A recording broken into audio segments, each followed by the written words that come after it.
देखिएगा, सबसे पहले नीति आयोग के पृष्ठभूमि पे चर्चा करते हैं। तो ध्यान से देखिएगा, पृष्ठभूमि बोले तो इसका क्या होगा, इतिहास, ठीक है ना। दरअसल हुआ क्या था, अपना देश 15 अगस्त, ठीक है ना, 1947 को आजाद हुआ। क्या हुआ, आजाद। अंग्रेजी दास्ता से जैसे ही मां भारती मुक्त हुई, तो मुक्त होने के बाद अपने देश में चुनाव कराया गया, और ये जो चुनाव हुआ ये 1951 से 52 में के बीच कराया गया। ठीक, इस चुनाव में पूरा का पूरा 68 चनर का चुनाव हुआ, और इसमें जो सत्ता में आई वो इंडियन नेशनल कांग्रेस INC सत्ता में आई, ठीक है ना। अब जरूरत क्या पड़ा, अपना देश नया नया आजादी की आहें भर रहा है, तो देश का विकास कैसे हो। जब देश अपना आजाद हुआ था तो अपने देश में बड़ी समस्याएं थी, उसमें से सबसे बड़ी समस्या थी अकाल की। जो लगभग अंग्रेज वायसराय, जो अच्छे वायसराय थे या जो थोड़े समय 5 साल तक आए, तो हर 5 साल पे एक बार अकाल पड़ता था। अकाल मतलब कि भूख की कमी, मतलब पेट न भरने की वजह से लोगों की मृत्यु होती थी। अब जरा कल्पना करिए, भूखे लोग अगर मर रहे हैं तो कल्पना करिए उस घर में और भी लोग होंगे, वो भी भूखे होंगे, लेकिन जहां उनको 4 रोटी खाना चाहिए वहां आधी रोटी उनको मिल रहा है जिंदगी चलाने के लिए। ऐसा अपना देश था। आधा से ज्यादा रोगी और कुपोषित होते थे, और आधे से ज्यादा फाइनल होते थे। ठीक, और ऐसा वक्त आया जब हेनरी कैंपबेल लोग अध्यक्ष बना करते थे, तो उस समय लाखों लोग केवल इसी के कारण, अकाल के कारण मर जाया करते थे। अब अपने देश में सबसे बड़ी जो समस्या थी वो समस्या इसी चीज की थी कि कैसे लोगों के जेब में पैसा भेजा जाए, मतलब लोग धनवान हो सकें, लोगों के जीवन शैली में अच्छी गुणवत्ता आए, वो कपड़े अच्छे पहन सकें, और लोग भोजन के लिए दर दर ना भटके, बल्कि वो खुद क्या करें, अपने भोजन का निर्माण कर सकें। अब ये सबसे बड़ी चुनौती भारत के पास आई, ठीक है ना। अब यहाँ पे लोगों को नौकरी भी देना था, लोगों को पेट भी भरना था, और अपना देश भी चलाना है। और ये समस्या बहुत विकट समस्या थी, इतनी आसान समस्याएं नहीं थी। अब इसको पूरी तरीके से अपने देश में कैसे देश डेवलपमेंट की ओर जाए, मतलब आज आप एकदम गरीब हैं, आपके घर मकान ईंट के भी नहीं बने हैं, कच्चे मकान है, छप्पर है, जैसे ही बारिश होती है तो घर के अंदर तक पानी गिरता है, बेड खराब होता है, किचन खराब होता है, ये सब समस्याएं हैं। अब आप बैठेंगे तो बैठने के बाद विचार करेंगे कि कैसे हमारे पास पैसे आए, हम घर बनाएं, अपना घर चलाएं। अब वो विचार आपका ये नहीं है कि आज विचार किए परसों खूब धनवान बन गए, वो विचार दीर्घकालीन विचार होता है, ठीक है ना। दीर्घकालीन मतलब कि 10 साल तक की योजना बनाई जाती है, यहां तक पढ़ेंगे, ऐसे करेंगे, यहां जाएंगे और ऐसे कमाएंगे, ऐसे पैसा इकट्ठा करेंगे। वैसे ही अपने देश में जरूरत पड़ी लंबे समय तक योजना बनाने वाले एक आयोग की, ठीक है ना। अब उस आयोग को जब संविधान में ढूंढा गया तो संविधान में ऐसा कोई आयोग ही नहीं था जो लंबे समय तक भारत कैसे ये योजना बनाए कि आज से शुरुआत करें और आज के 20 साल बाद, 30 साल बाद, 40 साल बाद अपना देश बहुत अच्छे तरीके से वेल मेंटेन हो जाए, ठीक है ना, वो परिपक्व हो जाए, अपने पैर पे खड़ा हो जाए। अब इसको शुरुआत करने के लिए एक आयोग बना, उस आयोग को हम कहते हैं योजना आयोग। क्या कहते हैं? योजना आयोग, ठीक है ना। ये जो योजना आयोग आया, ये योजना आयोग 15 अगस्त के दिन आया था, ठीक है ना, और 1950 में इसकी क्या की गई थी? स्थापना की गई थी, स्थापना हुआ, ठीक है ना। और इसमें ये चीज बता दिया गया कि योजना आयोग एक उद्देश्य होगा इसका टॉप से बॉटम। टॉप से बॉटम का मतलब क्या होता है, ध्यान से देखिएगा, ऊपर से नीचे की ओर। इसका मतलब क्या हुआ जरा समझिएगा। दिल्ली में हम बैठ के, ठीक है ना, दिल्ली में बैठने के बाद हम ये निर्णय करेंगे कि देश में किस चीज की कितना जरूरत है, ठीक है। अब इस निर्णय में एक कमियां आई, जैसे दिल्ली में बैठने वाला नियम बता दिया खेती किसानी के लिए, ठीक, कि प्रत्येक जिले में इतनी बोरी खाद जाना चाहिए, तभी वहां का सिंचाई अच्छा हो सकेगा, तो वो वहां का फसल अच्छा हो सकेगा। अब बहुत सारे भारत में ऐसे राज्य हैं जहां पे कृषि होता ही नहीं है। अब वहां पे हर जिले में तुम खाद भिजवा के क्या करोगे? कोई औचित्य होगा क्या? नहीं। और मान लीजिए उत्तर प्रदेश जैसा जिला मिल गया, तो उत्तर प्रदेश जैसा राज्य में जो जिले हैं बड़े बड़े, प्रयागराज जैसे जिले, यहाँ पे अगर आपने बता दिया कि एक जिले में 4000 खाद की व्यवस्था होगी तो वो पूरे जिले तक के लिए नहीं होगी, महामार मच जाएगा। यही वक्त था, एक वक्त आप लोग जानते होंगे, आपके बचपना में खाद के लिए लाइन लगा करता था, ठीक है ना, ये व्यवस्था आई। तो अब जो है इससे दिक्कत यही हुआ कि दिल्ली में एसी में बैठकर नीति नियंता बैठ के सब पूरे देश के लिए एक कानून बना दिए, अब पूरे देश में लागू होने लगा। लेकिन अब दिक्कत क्या हुई, जैसे मान लीजिए मैं उत्तर प्रदेश का हूं और मैं जिस बैकग्राउंड से आता हूं, मेरा जो मूल निवास है, वहां कभी भी पानी की कमी नहीं हुई है, ठीक है ना।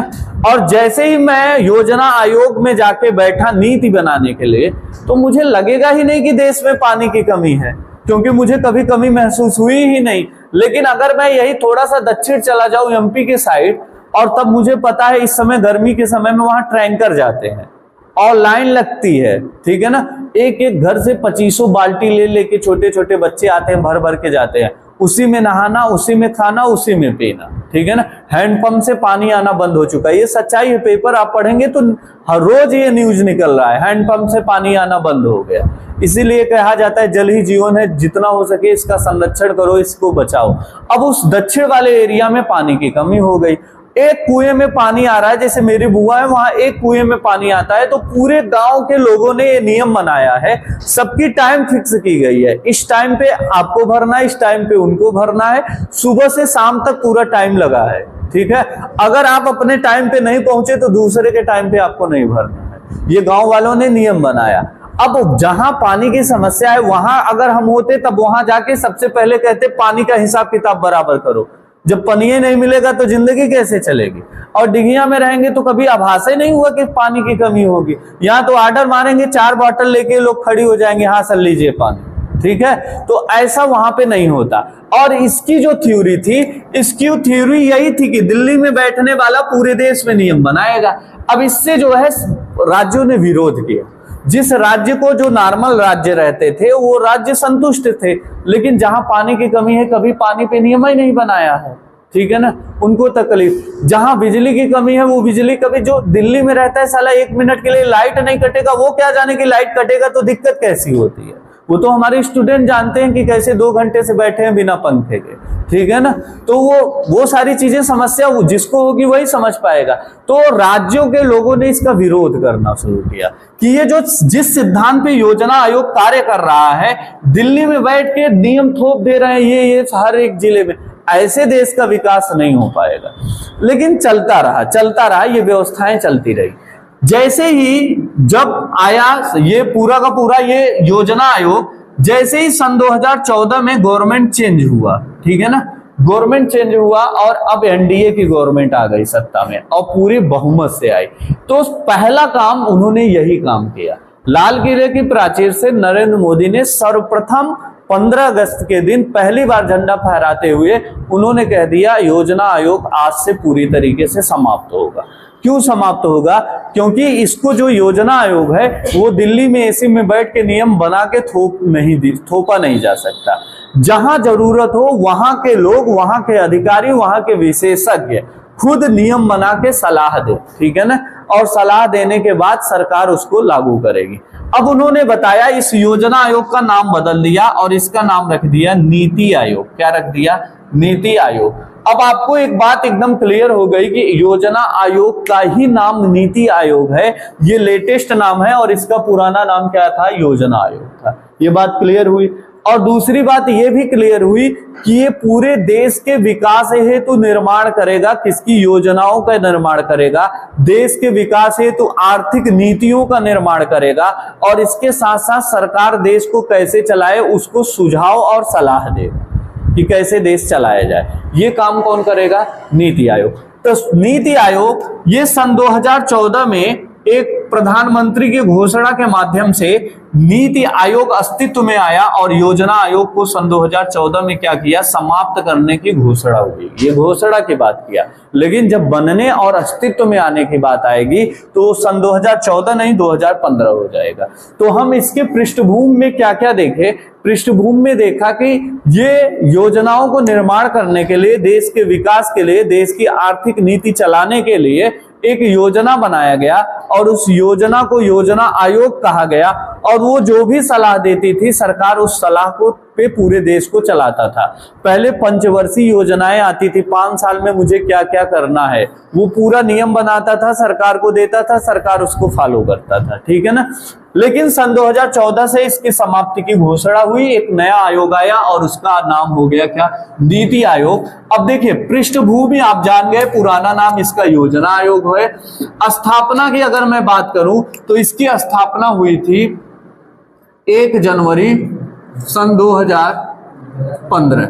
1 जनवरी सन 2015 को एक नया आयोग बना, इस आयोग का नाम हुआ नीति आयोग। नीति का फुल फॉर्म आपसे पूछेगा, नीति नियम कानून बनाने वाला, ठीक है ना। नीति का फुल फॉर्म पूछेगा तो नेशनल क्या है, इंस्टीट्यूशन, ठीक है ना, ट्रांसफॉर्मेसिंग इंडिया करके ऐसे बना है, आप देख लीजिएगा, ठीक है ना। तो नीति आयोग का मतलब क्या हुआ, ये फुल फॉर्म पूछता है, फुल फॉर्म जरूर याद करिएगा। ये क्या करेगा, सरकार को सलाह देगा, किसके लिए, आर्थिक व्यवस्था के लिए और साथ में देश को चलाने के लिए। 2 प्रकार के सलाह ये देता है। इसके अलावा एक तीसरा इसका जो कार्य होगा, ये यूएनओ एक सस्टेनेबल डेवलपमेंट एक रिपोर्ट बनाता है जिसमें 17 चीजों को वो निर्धारित किया पूरे देश के लिए। जैसे 17 चीजों को वो निर्धारित किया। अब यूएनओ का ये क्या काम है, इसको जरा समझिएगा, ठीक है ना। इसमें होता क्या है, जैसे मान लीजिए पेट्रोल हम लोग जमीन के अंदर से निकालते हैं, ठीक, एक्स के माध्यम से, सोना चांदी हीरा मोती कोयला सब जमीन के अंदर से मिलता है, ठीक, और उसकी संख्या लिमिटेड है। लिमिटेड का मतलब कि उसमें जो चीजें हैं वो ऐसा नहीं है धीरे धीरे बढ़ता, आप निकाल लिए बढ़ जाएगा। जैसे आपका रक्त है, अगर खून मैंने 2 यूनिट निकाल लिया तो 2 महीने में 2 यूनिट वो बन जाएगा शरीर में। अगर आप 25 साल के अंदर हैं या 35 साल के अंदर हैं तो रक्त का निर्माण हो जाएगा। लेकिन यही चीज जैसे ही आप 70 साल के हो जाएंगे, 2 यूनिट खून निकाल लेंगे तो 2 यूनिट खून तभी बनेगा जब आप फिर से खून चढ़वाएं, ठीक है ना। तो वही चीज इसमें हुआ कि जितने भी कोयला और जमीन के अंदर के संसाधन है वो लिमिटेड है, एक मात्रा में है, और वो लगातार कम हो रहा है। अगर कम हो रहा है तो भविष्य में आने वाली जो पीढ़ी है, हमारे आपके जो नाती पोते नन्हे मुन्ने आएंगे, चिल्लर पार्टी, वो लोग जब ढूंढेंगे जमीन के अंदर तो न कोयला पाएंगे न पेट्रोल पाएंगे, और तब हमें और आपको गरियाएंगे कि ये साले पेट्रोल खा के चले गए। हो सकता है वो हम लोगों से, आप लोगों से, हम लोगों से ज्यादा बुद्धिमान हो, क्या सकता है, होंगे ही, क्योंकि आपके पिताजी आजादी के समय जब आए थे तो इतना विज्ञान नहीं था, लेकिन आज तो बहुत विज्ञान आ गया है। उस समय कोई सोच नहीं सकता था, मुंबई में बैठे हैं, फोन लगाऊंगा बात हो जाएगी। आज तुम लोग वीडियो कॉलिंग कर रहे हो, तुम लोग इतने स्मार्ट हो गए, तो वो इससे भी ज्यादा स्मार्ट होंगे। तुम एक लीटर पेट्रोल में 50-60 किलोमीटर बाइक चलाते हो सकता है वो ऐसा नियम खोज लें, एक ऐसा तत्व खोज लें जो 1 लीटर में 1000 किलोमीटर बाइक दौड़े, ठीक है ना। तो ये सारी चीज संभव हो सकती है। तो उनके लिए जरूरत रहे, कुछ चीज बचा रहे, तो इसके लिए यूएनओ ने एक नियम बनाया है कि इससे ज्यादा यूनिट में आप कोई चीज नहीं निकालेंगे। आपके देश में भले पेट्रोल है लेकिन इससे ज्यादा आप मत करिए, ठीक है ना। आप इतना ज्यादा अपने देश में फैक्ट्री मत बनाइए कि उसके वातावरण प्रदूषण से ऊपर जो ओजोन परत है वो नष्ट हो जाए और सूर्य की किरण इतनी ज्यादा पृथ्वी पे आने लगे कि पूरा का पूरा पृथ्वी पे रहना ही मुश्किल हो जाए। ओजोन परत अगर पूरी तरीके से पृथ्वी पे आ जाए तो इंसान का इस पृथ्वी पे रहना मुश्किल हो जाएगा, ठीक। ओजोन परत ऊपर एक परत है जो सूर्य में जो गंदी किरण होती है, जो हमारे शरीर के लिए नुकसानदायक होती है, अल्ट्रावायलेट किरण कहते हैं, उनका क्या करती है, वो रोकती है उन्हें, ठीक है ना, और उससे हमारा रक्षा करती है। तो ऐसे जो गोल बनाए गए हैं उस गोल को कैसे भारत पाएगा, जैसे कार्बन न्यूट्रल देश भारत के लिए लक्ष्य रखा गया है। हम 2070 तक पूरी तरीके से पेट्रोल बंद करके पूरा सीएनजी माध्यम कर देंगे, बिजली उजली सारी चीज कोयले वोले व्यवस्था समाप्त कर देंगे 2070 तक, ठीक है ना। तो ये सारे नियम भी कौन बनाता है, नीति आयोग बनाता है। इसकी स्थापना हो गई, इसका कार्य मैंने ये जो बताया कार्य, अब ये कार्य क्या करता है वो चीज बताया। इसकी प्रकृति क्या है, कार्यकारी संस्था है। कार्यकारी संस्था मतलब क्या होता है अभी समझाता हूं। ये गैर संवैधानिक है, ठीक है ना। ये थिंक टैंक की तरह है और ये सलाहकारी संस्था है। अब ध्यान से समझिए, कार्यकारी संस्था मतलब जब अनुच्छेद में, भारत के संविधान में कोई अनुच्छेद डाल दिया गया और उस पर कोई आयोग बना तो वो संवैधानिक संस्था होती है। और अगर मान लीजिए जो मंत्री लोग बने हैं, मंत्री लोग मिलकर, सब लोग मिलकर एक नए आयोग की रचना करें तो ऐसे आयोग को कार्यकारी संस्था कहते हैं। मतलब जो कार्य करने वाले मंत्री हैं उनके आदेश पे बनाया गया है, ठीक है ना। तो ये कार्यकारी संस्था हुई। गैर संवैधानिक मतलब कहीं भी संविधान में नीति आयोग लिखा ही नहीं गया है, ठीक है ना। तो ये पढ़ा क्यों रहे हैं सर? क्योंकि पूरे देश में जितने भी पैसे से विकास होता है सारा का सारा इन्हीं के पास रहता है, यही सलाह और सुझाव यही देते हैं। और सबसे महत्वपूर्ण आयोग में से एक आयोग है, भले इसका संविधान में जिक्र नहीं किया गया। तो ये गैर संवैधानिक इसलिए क्योंकि इसके लिए कोई अनुच्छेद संविधान में नहीं दिया गया। थिंक टैंक, इसका काम ही है कि हम उत्तर प्रदेश में क्या ऐसी व्यवस्था लेते आए कि यहाँ के लोग पढ़ें, मुख्य धारा से जुड़े और इस राज्य का विकास हो। हम बिहार में क्या ऐसी चीज लेते आए कि वहां जातिवाद पूरी तरीके से समाप्त हो जाए और वहां जातिवाद केवल 2 प्रदेश में है, केवल 2 प्रदेश में है, विश्वास मानिए, उत्तर प्रदेश और बिहार। 2 राज्यों में केवल और केवल जातिवाद है, बाकी किसी राज्य में नहीं है। सब अपनी तरक्की की ओर जा रहे हैं, ठीक। और जहां जहां जातिवाद है वो बेचारे बेरोजगार ही टहल रहे हैं, ये पक्की बात है, इसमें कोई दो राय नहीं। फिर भी बिहार वाले तो इतने समझदार हैं कि आईएएस पीसीएस लोगों को पैदा करते हैं और हम आप छात्र नेता पैदा करेंगे, समाज सेवी को पैदा करेंगे, ठीक है ना। और आज विधायक जी के साथ सेल्फी लेने का सौभाग्य हुआ, भले सेल्फी लेते समय 2-4 धक्का मुक्की में 2-4 पड़ाका पीछे से कोई मार दिया हो, लेकिन वो सेल्फी लेके देखते हैं विधायक वहां यहाँ लटके हैं, ऐसे विधायक की भी फोटो आ जाए, मेरी मुंडी भी आ जाए, ताकि सबको पता चले मैं विधायक के साथ था, ठीक। ये चीजें कब होगी? आप अपना वजूद बताएंगे, विधायक आपके पास आएगा, आपको दौड़ने की जरूरत नहीं है, ना वहां धक्का मुक्की खाने की जरूरत है। तो कहने का तात्पर्य इनका काम है कि प्रत्येक राज्य के बारे में अच्छे से गहराई से सोचना, प्रत्येक आर्थिक नीति के बारे में सोचना, सोचने के बाद सरकार को सलाह देना कि इस प्रकार से काम करिए तो देश में और बेहतरीन विकास होगा, ठीक है ना। अब ये थिंक करेगा, ये सोचेगा, सरकार को सलाह देगा और सरकार स्वतंत्र है, सलाह को माने या न माने ये सरकार के ऊपर है।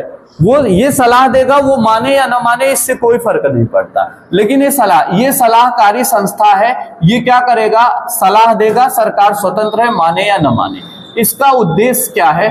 सरकारी संघवाद को बढ़ावा देना। जैसे ध्यान से समझिए, अपना देश केंद्र और राज्य दो पार्टी से मिलके बना है, राज्यों को भी पावर है, केंद्र को भी पावर है, ठीक है ना। जैसे एग्जाम्पल मैं लेता हूं, ध्यान से देखिएगा। अगर मान लेते हैं दिल्ली में एनडीए की सरकार है और अपने उत्तर प्रदेश में 1 मिनट के लिए समाजवादी पार्टी की सरकार है, 2 सरकारें अलग अलग है, ठीक है ना। अगर एनडीए की सरकार ये सोच ले कि अगर हम उत्तर प्रदेश में विकास करेंगे तो वहां अखिलेश यादव मुख्यमंत्री के रूप में बैठे हैं, अगर वहां मैं पैसा ज्यादा दूंगा तो विकास ज्यादा होगा, तो वहां की जनता क्या जानेगी कि अखिलेश यादव ने विकास किया और वो वोट एनडीए को नहीं मिलेगा। ये विचारधारा मन में आ सकती है कि नहीं आ सकती? इसलिए बहुत सारे, आपको पता है कि नहीं, केंद्र राज्यों को पैसे देता है विकास करने के लिए। अब यहां विकास के लिए पैसे वो न के बराबर दे या ना बिल्कुल ना दे, तब ये यहां का मुख्यमंत्री लाख गुना अच्छा हो, लेकिन जब पैसा नहीं है तो क्या उखाड़ पाएगा? कुछ नहीं कर पाएगा। एक समस्या ये उत्पन्न हुई। दूसरी समस्या, मान लीजिए केंद्र गवर्नमेंट ने ऐसी योजना लाया, केंद्र गवर्नमेंट यानी एनडीए की सरकार ने ऐसी योजना लाया एग्जाम्पल के तौर पे कि गरीबों को मुफ्त में राशन की व्यवस्था दी जाएगी, 5 यूनिट, जो भी यूनिट उन्होंने रखा हो, ठीक है ना। गरीबों के लिए निःशुल्क राशन की व्यवस्था दिया। अब राशन की व्यवस्था तो दी, लेकिन दिक्कत उसमें क्या आई कि जो राशन दे रहे हैं उसकी जो बोरी है उसमें योगी मोदी अपना फोटो भी छाप दिए हैं, कमल का फूलों बना दिए हैं। अब अखिलेश यादव के दिमाग में आएगा कि अगर ये राशन बंटता रहेगा तो एक गरीब जनता भी फोटो देख के जानेगी ये तो मोदी जी हैं, यानी ये मुझे मोदी जी दिए हैं, अखिलेश जी नहीं दिए हैं। तो उनके मन में ये आएगा कि जितना राशन अपने क्षेत्र में बांटा जाएगा, अपने राज्य में, इनका प्रचार होगा। तब ये क्या करेंगे? ऐसे पॉकेट जिसमें इन लोगों का नाम और इन लोगों का चित्र दर्ज है उसको बांटने से परहेज करेंगे। कि ये जितना बिकेगा उतना प्रचार हो सकता है। अब इसमें पीसेगा कौन? हम और आप जनता, ठीक है ना। न केंद्र का लाभ ले पा रहे हैं, न राज्य हमको लाभ दे रही है, और हमारा विकास क्या हो जाएगा? अवरुद्ध हो जाएगा, ठीक है ना, विकास अपना रुक जाएगा। अब नीति आयोग क्या करेगा, इसको सुनिए। नीति आयोग सहकारी संघवाद इन दोनों को लेके मर्ज करेगा कि ऐसा विचार उत्पन्न ना हो, नहीं तो विकास देश का हो ही नहीं पाएगा। भले केंद्र कितना पैसा दे दे, राज्य उसको यूज ही नहीं करेगा, वो बंटवाने से इंकार कर देगा, या कहीं ना कहीं अंदर अंदर से उसमें घोटाला शुरू कर दिया, गरीबों के पास नहीं पहुंचा, तब भी नहीं विकास होगा। और यही चीज अगर केंद्र के मन में आई तो राज्य चाहकर भी अपना विकास नहीं कर सकता। तो ये सहकारी संघवाद मतलब दोनों को लेके चलेगा, राज्यों को और केंद्र को। ये किसी एक का पार्टी का नहीं कि केंद्र सरकार बनाई, मोदी इसके अध्यक्ष हैं तो उन्हीं का सुनेगा, नहीं। ये राज्यों के मुख्यमंत्री के पास भी बैठेगा, उनसे भी बात करेगा, और उनसे पूछने के बाद तब नियम बनाएगा। ऐसा नहीं है दिल्ली में बैठ के नियम थोप दिया। ये राज्यों के मुख्यमंत्री को भी अपने पास बैठाएगा और पूछेगा कि आपकी समस्या क्या है, मेरी ये योजना है, आपको इससे क्या तकलीफें हैं। दोनों को समझाएगा, दोनों से मिलेगा, तब जाके नियम आएगा और तब उसको लागू करेगा। तो न राज्यों को दिक्कत होगी, न केंद्र स्तर पे केंद्र को दिक्कत होगी। तो ये बेहतरीन काम हुआ कि सहकारी संघवाद को बढ़ावा देने के लिए कार्य करेगा। दूसरा, दीर्घकालीन सलाह, लंबे समय। आज अपना देश क्या है इस ये मायने नहीं रखता, ठीक है ना। आज तुम गरीब हो कि अमीर हो ये मायने नहीं रखता। आज तुम्हें चौराहे पे 2 4 10 पड़ाका कोई मार के गाली दे दिया, ये कोई मायने नहीं रखता। लेकिन ये बहुत बड़ा मायने रखता है कि आज के 5 साल बाद फिर तुम थप्पड़ खाओगे, फिर तुम गाली खाओगे, या फिर तुम जीवन भर संघर्ष करोगे, या पद, पावर, पोस्ट और प्रतिष्ठा पे आने के बाद अपनी धाक जमा लोगे और कोई आपको मारने के बारे में सोचना ही बड़ा मुश्किल हो जाए। तब आपने अपना वजूद बनाया, तब आपकी बहुत अच्छी व्यवस्था हो जाएगी, ठीक है ना। जैसे एग्जांपल ले रहा हूं, मुझे इस चीज से कोई आपत्ति नहीं है और ना किसी को बुरा होना लगना चाहिए। एक हमारे नेता हैं यहाँ उधर के, जो है जयशंकर भारती जी, ठीक है ना। जब हम छोटे थे तो एक बार एक हवा उड़ी थी, पता नहीं सही है कि गलत है, कि उनको किसी ने थप्पड़ मारा, ठीक है ना। ये हवा बनाई गई कि उनके ऊपर वार हुआ। लेकिन आज वो बंदा अपना इतना वजूद बना लिया है, जिला पंचायत भी उसके यहाँ, प्रधानी भी उसके यहाँ, बीडीसी भी उसके यहाँ, इतना वजूद बना लिया है कि अब मारने की छोड़ो यार, उसके सामने जाके उससे बात करें, ऊंची आवाज में बात करें, यही बहुत मुश्किल हो जाएगा। उसने अपना वजूद बनाया कि नहीं बनाया, वो अलग बात थी कि उस दौर क्या था, कैसा था, वो क्या किया, उससे मतलब नहीं। लेकिन आज वो क्या है, ये चीज आपको देखने को मिल रही है कि नहीं। तो यही चीज होना चाहिए। आप अपना नियम दीर्घकालीन बनाइए। आज आप क्या है, इससे फर्क नहीं है। आज के 10 साल बाद आपके बैंक अकाउंट में 2 करोड़ रुपए होने चाहिए, ये आज ही नियम आप बना लीजिए, ठीक। आपका वजूद इतना हो कि जब चाहें तब मैं पैदल 10 किलोमीटर चल सकूंगा, 20 किलोमीटर दौड़ सकूंगा, और अगर 1000 किलोमीटर जाना हो तो फॉर्च्यूनर लेके मैं जा सकता हूं। इतनी क्षमता आपको लानी चाहिए अपने अंदर, तभी आपके समाज में आपका अस्तित्व रहेगा, वरना आपका अस्तित्व नहीं है। बगल वाला मुकदमा डालता रहेगा और 10,000 रुपये वो वकील आपका खींचता रहेगा, ठीक है ना। तो ये चीज आपको ध्यान देना है। दीर्घकालीन नियम, यानी अपना देश आज क्या है, आज इसका अस्तित्व क्या है, ये मतलब नहीं, लेकिन आज के 20 साल बाद, आज के 40 साल बाद अपना देश सबसे बड़े देशों में एक इसका भी नाम होगा, इस पे भी ये विचार करता है। तो ये संस्था कितनी बड़ी संस्था है, आप सोच भी नहीं सकते। जो कार्य सरकार को करना चाहिए वो पूरा का पूरा काम ये बैठ के सब कर रहे हैं, ठीक है ना। ये चीज आपको ध्यान देना। तो इनका काम है दीर्घकालीन, लंबे समय अपना देश एक अच्छे देशों के लेवल में आ जाए, इस पे ये विचार करती है, ठीक है ना। और वो लगभग सार्थक दिख रहा है। 2014 से 2024 10 साल के अंदर विदेश में अपनी जो ओहदा है, निसंदेह वो अपनी ओहदा बढ़ गई है, ठीक है ना। आज तमाम देश हम लोग वहां पहुंच जाए तो सलामी ठोकते हैं। अब प्रधानमंत्री किस पार्टी का है उससे मतलब नहीं है, लेकिन जब वो दूसरे के देश में जाए और वहां का राष्ट्राध्यक्ष उतरने के बाद पैर छू के उनको प्रणाम करे, तो जाहिर सी बात है कि अपने देश की वैल्यू बढ़ी हुई है, ठीक। अपने देश का सबसे बड़ा, जैसे भारत अपना देश ऑस्ट्रेलिया के प्रधानमंत्री को भारत रत्न दे दे, तो इसका मतलब कि भारत और ऑस्ट्रेलिया के बीच में एकदम सगे भाई की तरह रिश्ता है। अपना माना तभी तो दिया। ऐसे नरेंद्र मोदी को 4 देशों ने अपने देश का सबसे बड़ा पुरस्कार दिया है, ठीक है ना। ये बहुत बड़ी बात है। ये कभी ये टॉपिक बताएंगे जो है भारत और विदेशियों के बीच संबंध, इसको कहते हैं अंतरराष्ट्रीय संबंध, तब उसमें चर्चा की जाएगी, ठीक। तो ये इन सब चीजों पे क्या करेगा, वर्क करेगा। अब इसमें कुछ चीजें होती हैं जिसको आपको ध्यान देना है, ध्यान से देखिए। इसके 5 अंग होंगे, वो बनेगा कैसे, देखिए। अब इसमें जो सदस्य हैं वो बड़ा मायने रखते हैं, क्योंकि वही तो पूरे देश, सच्चाई में सरकार से ज्यादा ये लोग देश को चलाते हैं और देश को विकास करते हैं, क्योंकि यहां जो जाएगा वो पढ़ा लिखा आदमी होगा। अब जाएगा कौन, वो सब देखिएगा, ठीक है ना। अब सबको समझिएगा। एक इसका अध्यक्ष होगा, जो अध्यक्ष होगा, अध्यक्ष के बारे में लिखा, इसका जो पदेन अध्यक्ष होगा। जैसे ही पदेन शब्द आपने देखा, पदेन का मतलब ये हुआ कि पदेन का मतलब कि ये कोई पद मिला और जिसको वो पद मिलेगा वो उसी तरीके से वो अध्यक्ष बनेगा। जैसे मैं कहता हूं राज्यसभा का पदेन अध्यक्ष उपराष्ट्रपति होता है, अर्थात उपराष्ट्रपति अगर मैं बना तो बिना कहे मैं कहां का, राज्यसभा का क्या बन जाऊंगा, सभापति, ठीक है ना। वैसे ही पदेन अध्यक्ष पीएम होता है, देश का प्रधानमंत्री, यानी देश का जो भी प्रधानमंत्री बनेगा वो नीति आयोग का अध्यक्ष बन जाएगा, उसको बनाने की कोई जरूरत नहीं, ठीक है ना। अब ध्यान दीजिए, 2014 से लेके आज 2024 चल रहा है, अब तक देश के प्रधानमंत्री मोदी जी ही हैं।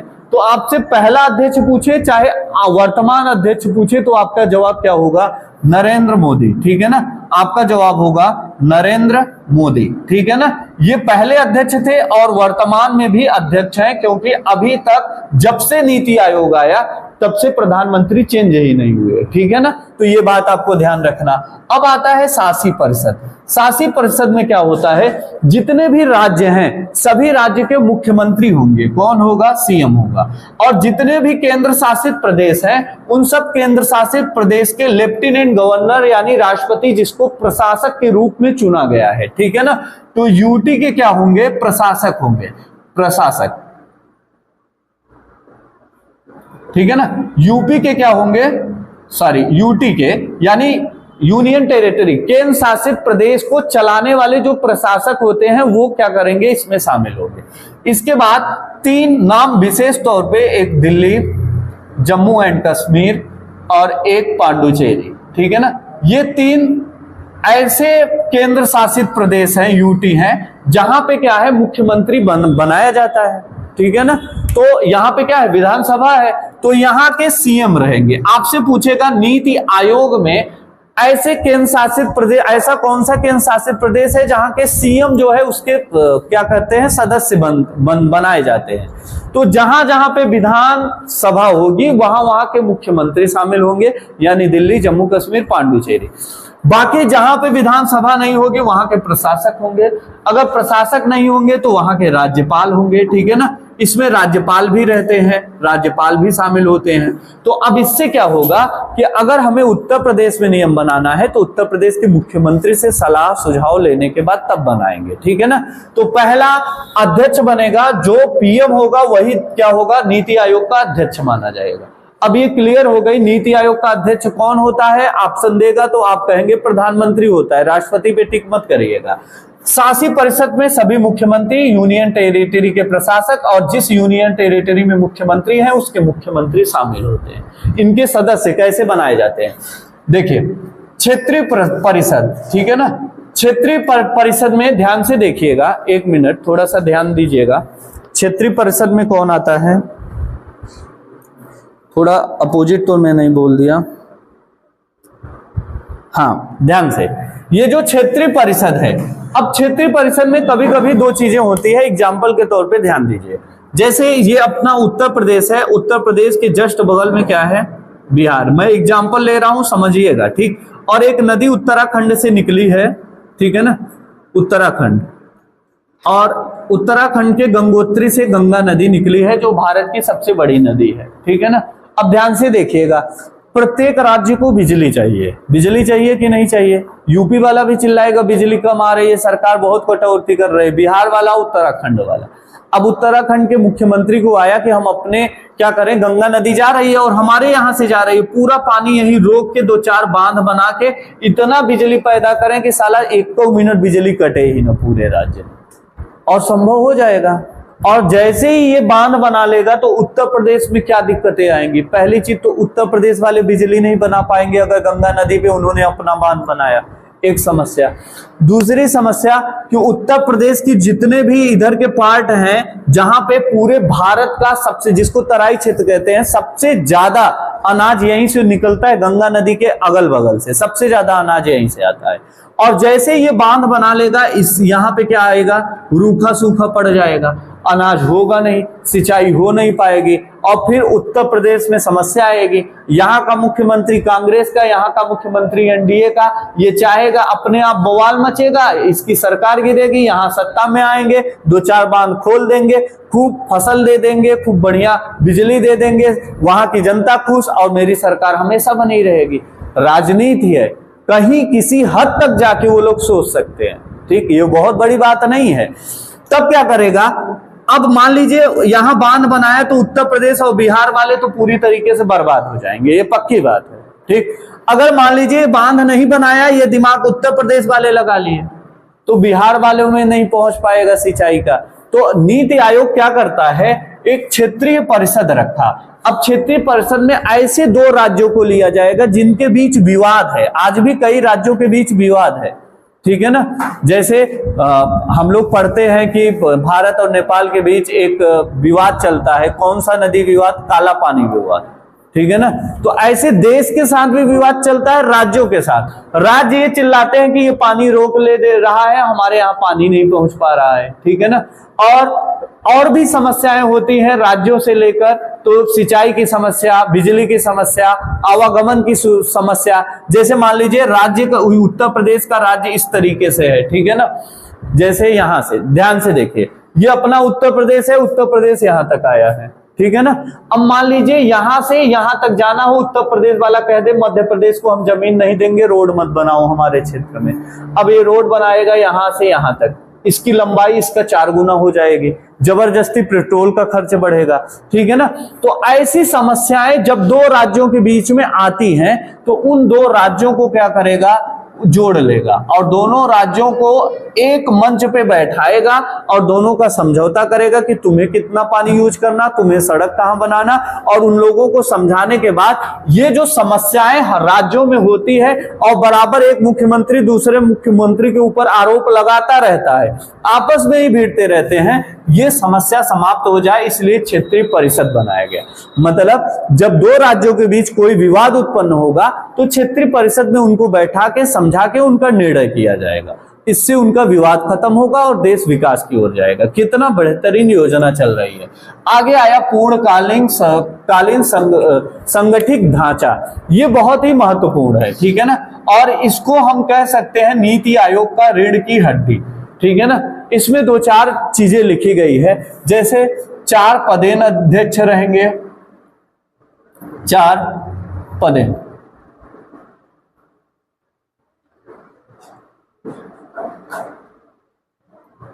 आमंत्रित, देखिएगा, जैसे 4 पदेन अध्यक्ष कहा, पदेन सदस्य, ठीक है ना।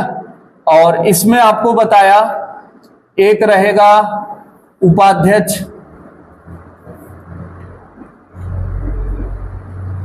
ठीक है ना, एक रहेगा सीईओ, एक रहेगा सचिवालय, ठीक है ना। और देखिएगा ये यही मेन चीज यही है, इसको अच्छे से समझिएगा। सचिवालय हुआ, इसके बाद सचिवालय के बाद आ जाता है 4 अंशकालीन है, क्या देख लीजिए, अंशकालीन, ठीक है ना। ये चीजें हैं, थोड़ा सा इसको मिला लीजिए एक बार, ठीक है ना। मैं क्या क्या बोला हूं इसको देखिएगा। मैं बोला उपाध्यक्ष होगा, 4 पदेन सदस्य होंगे, 2 अंशकालीन होंगे, ठीक है ना, 2 कितने होंगे, अंशकालीन होंगे, ठीक है ना, और 4 पूर्णकालीन होंगे, ठीक है ना, 4 पूर्णकालीन सदस्य। अब इसके बारे में देखिए, 4 पदेन सदस्य, और जहां भी पदेन आया आप समझ लीजिए किसी पद को पाने के बाद वो तुरंत इसमें आ जाएंगे, ठीक है ना। लेकिन ये जो पदेन सदस्य होंगे इसमें लिखा गया है कैबिनेट मंत्री। कौन होगा? कैबिनेट मंत्री। अब प्रधानमंत्री में कई कैबिनेट मंत्री हैं। प्रधानमंत्री जिसको चाहें और जो बुद्धिजीवी लगता है, जैसे नितिन जयराम गडकरी हो गए, ठीक है ना, और राजनाथ सिंह रक्षा मंत्री, ये सब इसमें शामिल है। तो प्रधानमंत्री अपने विशेष अधिकार या अपने बुद्धि के अनुसार जिस कैबिनेट मंत्री को कहेगा कि आप नीति आयोग में चले जाइए, वो व्यक्ति अपना मंत्रालय भी संभालेगा, साथ में नीति आयोग में जब नियम कानून बनेगा तो वहां भी वो बैठेगा, ठीक। तो 4 कैबिनेट मंत्री होंगे, ऐसे मंत्री जो अच्छे लेवल के मंत्री हो, जो बुद्धिजीवी हो, समझदार हो। ऐसे मंत्री नहीं जिनके अंदर समझदारी ना हो, ऐसे मंत्रियों को नहीं लिया जाता। तो कैबिनेट मिनिस्टर 4 लेंगे, एक उपाध्यक्ष होगा, ठीक है ना, एक उपाध्यक्ष होगा। मैंने अभी बताया कि पहले जो उपाध्यक्ष थे वो अरविंद पनगड़िया थे। कौन थे? ये ध्यान रखिए, जो नीति आयोग के पहले उपाध्यक्ष बने वो अरविंद पनगड़िया बने। और वर्तमान में अगर पूछेगा तो सुमन के बेरी। वर्तमान में कौन है? सुमन के बेरी। सुमन के बेरी, ठीक है ना, ये वर्तमान है, और पहले थे अरविंद पनगड़िया। ये उपाध्यक्ष की बात आई। एक सीईओ होगा, ये जो सीईओ होगा ये कैबिनेट मिनिस्टर के बराबर होगा। किसके बराबर? Cabinet minister. इन लोगों को अधिकारी ही समझिए। ये लोग जब चलते हैं गाड़ी से तो 15-20 गाड़ियां इनके पीछे चलती हैं। मिनिस्टर का पावर दिया गया, किसी को सचिव का पावर दिया गया। सचिव मतलब प्रधानमंत्री या भारत सरकार का सलाहकार, किसी को राज्य मंत्री का पूरा पावर मिला है। तो ये जितने लोगों की बात बता रहा हूं इनको मंत्री मानिएगा। कभी गलती से आपके डिगिया वाली हाईवे पे ये आ गया NH 35 पे, तो आप घबराएंगे कि कोई मिनिस्टर जा रहा है, लेकिन समझ नहीं पाएंगे कौन मिनिस्टर है। वो सब नीति आयोग के यही सब सदस्य होते हैं, ठीक है ना। और यही लोग बैठ के पूरा का पूरा देश का हिसाब किताब करते हैं। देश को चलाते जरूर है प्रधानमंत्री, लेकिन पीछे से सलाह देने वाले प्रधानमंत्री को यही सब लोग होते हैं, ये ध्यान रखिए। तो एक सीईओ होगा, ठीक। पहले जो सीईओ थे उनका नाम था सिंधु खुल्लर। क्या नाम था? सिंधु खुल्लर। और जो वर्तमान में सीईओ हैं वो BVR सुब्रमण्यम, ये वर्तमान में है, ठीक। इसका एक सचिवालय होगा नई दिल्ली में। वहां इसका हिसाब किताब होगा कि हमने कितना कार्य किया, जो योजना बनाया वो कहां तक संभव हो पाया, कहां तक संभव नहीं हो पाया। ये सारी की सारी व्यवस्थाएं वो लोग बैठ के हिसाब किताब करेंगे। तो इसका एक ऑफिस भी बनाया गया। 2 अंशकालीन सदस्य होंगे। अंशकालीन सदस्य मतलब 2 बुद्धिजीवी लोगों को चुना जाएगा, लेकिन एक समय के बाद, एक वक्त के बाद उनको क्या कर दिया जाएगा? बाहर कर दिया जाएगा, जब तक उनकी जरूरत होगी। अंशकालीन सदस्य मतलब जैसे एग्जाम्पल के तौर पे साइबर अपराध के लिए नियम कानून तैयार करना है बृहद रूप से पूरे देश के लिए, ठीक। तो अब ऐसे व्यक्ति को पकड़ा जाएगा जो कंप्यूटर का विशेष ज्ञाता हो, जो दूसरे के अकाउंट को जैसे हैक करने वाले को लोहा को काटता है, जहर को मारता है, ठीक है ना। जैसे अगर आपको सांप काट ले तो जो सुई लगाई जाती है वो जहर की सुई लगाई जाती है। अगर नॉर्मल लगा दें तो सांप वाला जहर ऑलरेडी आ जाएगा, आप फाइनल हो जाएंगे, ठीक है ना। तो उसी तरीके से हैकर को जो हैक करने का आइडिया जानता होगा वही पकड़ पाएगा। अब ऐसे आदमी यहाँ बैठे ही नहीं है, तो नियम बनेगा कैसे? तब प्रधानमंत्री के पास अधिकार है अंशकालीन सदस्य मतलब कुछ समय के लिए किसी को यहाँ पे बुला के नियम बना लिया जाए। भाई जिसकी जरूरत उसके अंदर योग्यता है तो बना लो, ठीक है ना। तो ऐसे लोगों को बुला लिया जाता है और नियम कानून बनाने के लिए। 4 पूर्णकालीन सदस्य हैं। ये 4 ऐसे होते हैं जो प्रचंड विद्वान हैं और पूरे देश में हर एक क्षेत्र में सुझाव देने की क्षमता रखते हैं। ऐसे लोगों को पूर्णकालीन सदस्य बनाया गया। मतलब ये जितना सरकार, जैसे प्रधानमंत्री जब तक अध्यक्ष बने रहेंगे तब तक इनकी भी सदस्यता बरकरार रहेगी। अध्यक्ष बदला तो इनको चेंज कर सकते हैं, ठीक है ना। ऐसे 4 नाम जो लगभग हर एक क्षेत्र में एक अच्छी समझ रखता है और वहां हर एक क्षेत्र में वो अच्छी चीजें, अच्छी नियम कानून बता सकता है, ऐसे 4 लोग होंगे और इन 4 लोगों को पीएम चुनेगा। पीएम जिसे कहेगा वही 4 लोग यहाँ पे आएंगे। अगर मुझे कह दिया तो रातों रात मैं यहां से छोड़ के चला जाऊंगा नीति आयोग के पूर्णकालीन सदस्य की मेंबर लेके वहां पे नियम कानून बनाने के लिए, ठीक है ना। ये सारी की सारी बात हो गई। एक आ गया विशिष्ट आमंत्रित, एक ऊपर शब्द लिखा है विशिष्ट आमंत्रित। ये क्या होता है, जैसे प्राइम मिनिस्टर के पास ऐसा आ गया कि फला व्यक्ति बहुत अच्छा है और ये देश के लिए बहुत अच्छा नियम कानून बना सकता है, लेकिन दिक्कत क्या हुई कि वो बेचारा कहीं का सदस्य नहीं है, चुनाव वो कभी जीत नहीं सकता। बहुत ऐसे लोग होंगे बुद्धिजीवी जो चुनाव हो सकता है जीवन में कभी न जीत पाए, लेकिन अगर वो चुनाव जीत गए तो देश के लिए बहुत महत्वपूर्ण काम कर सकते हैं, क्योंकि उनके पास ज्ञान, योग्यता और देश के लिए कुछ कर गुजरने की पूरा का पूरा हिम्मत और मादा उनके अंदर है। तो ऐसे लोगों को प्रधानमंत्री पकड़ता है जिनके अंदर क्षमता हो लेकिन वो कहीं भी सरकार के हिस्सा ना हो, ठीक। ऐसे लोगों को ढूंढ ढूंढ के देश से ले आएगा और उन लोगों को नीति आयोग का सदस्य बना देगा और वो लोग बैठ के पूरे देश के नियम कानून में कैसा देश चलेगा उसमें अपने विचार को प्रकट करेंगे, विचार अपने देंगे, ठीक है ना। तो कहने का तात्पर्य ये जो नीति आयोग आज हम लोगों ने पढ़ा, ये नीति आयोग योजना आयोग का नया नाम है। इसका पुराना नाम पूछेगा तो आप क्या देंगे, योजना आयोग। योजना आयोग के पहले अध्यक्ष पूछेगा तो पहले प्रधानमंत्री नरेंद्र मोदी हो जाएंगे, ठीक है ना। वो सॉरी जवाहरलाल नेहरू, मेरे मुंह से नेहरू मैं सोच रहा था निकला मोदी निकला क्या, ठीक है ना। तो पहले अध्यक्ष पूछेगा तो आप जवाहरलाल नेहरू कह देंगे। योजना आयोग को 2014 में प्रधानमंत्री ने इसको समाप्त किया।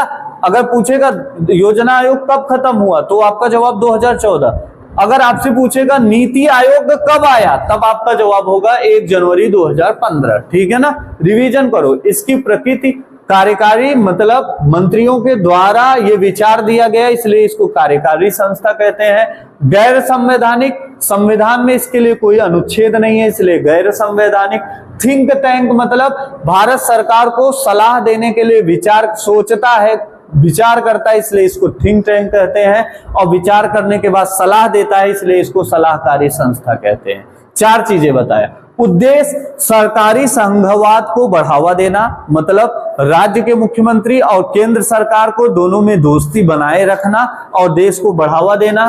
दीर्घकालीन नियम को तैयार करना, लंबे समय में अपना देश कैसे तरक्की की राहों पे जा सके ऐसे नियम कानून को बनाना।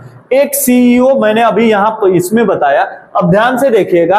अध्यक्ष जो प्रधानमंत्री होगा वो अध्यक्ष होगा, पदेन अध्यक्ष माना जाएगा। पहले अध्यक्ष भी यही थे और वर्तमान में यही, यानी 2015 में नरेंद्र मोदी, वर्तमान में नरेंद्र मोदी। शासी परिषद में पूरे मुख्यमंत्री, राज्यपाल और यूनियन टेरिटरी के प्रशासक और जहां पे मुख्यमंत्री है वहां के मुख्यमंत्री शामिल होंगे। क्षेत्रीय परिषद में 2 या 2 से अधिक राज्यों को जोड़कर उनकी समस्याओं को निदान करने के लिए बनाया जाता है, या 2 राज्यों को जोड़ने के बाद वहां नियम बनाए। जैसे उत्तर प्रदेश बिहार जुड़ा हुआ राज्य है, कोई ऐसा नियम जो समस्या यहाँ पराली जलाने की समस्या उत्तर प्रदेश का, बिहार का, अब इस पे अगर नियम बनाएगा तो उत्तर प्रदेश बिहार को एक साथ बैठा के नीति आयोग नियम बनाएगा और ये क्षेत्रीय परिषद के अंतर्गत आएगा, ठीक है ना। पूर्णकालीन सदस्य में मैंने बताया पूर्णकालीन सांगठनिक ढांचा में 4 पदेन सदस्य यानी कैबिनेट मंत्री आएंगे, 4 कैबिनेट मंत्री, 1 उपाध्यक्ष। मैंने बताया वर्तमान उपाध्यक्ष सुब्रमण्यम है, ठीक है ना, सॉरी वर्तमान उपाध्यक्ष यहाँ पे है, कौन है, सुमन के बेरी। और पहले पूछेगा तो अरविंद पनगड़िया, ये ध्यान रखिए। अगर सीईओ की बात आएगी तो पहले सीईओ सिंधु खुल्लर और वर्तमान में पूछेगा सुब्रमण्यम। और सचिव, ये सचिवालय इसका हेडक्वार्टर नई दिल्ली में है, ये ध्यान रखिएगा, ठीक है ना। 2 अंशकालीन सदस्य रहेंगे, कुछ समय के लिए आएंगे, जुड़े रहेंगे, ये बाद में निकल भी सकते हैं। 4 पूर्णकालीन सदस्य मतलब प्रधानमंत्री के विचार से जिनको लगेगा उनको पूर्णकालीन सदस्य बनाएगा। विशिष्ट आमंत्रित, अगर प्रधानमंत्री को लगा कि फला व्यक्ति अच्छा कार्य कर सकता है देश के नीति नियम में, तो प्रधानमंत्री उसको बुला के नीति आयोग का सदस्य बना देगा। ये था अपना पूरा का पूरा नीति आयोग। यहीं से क्वेश्चन पूछेगा। आपको कल मैं क्वेश्चन कराऊंगा, यदि कोई पॉइंट छूटा होगा तो वो भी मैं कवर करा दूंगा, ठीक है ना। तो कल क्वेश्चन कराऊंगा, कल वीडियो अपलोड होगा, तो फिर वीडियो अपलोड होने के बाद इसका टेस्ट ऑनलाइन कराऊंगा, ठीक है ना। ये ध्यान रखिएगा।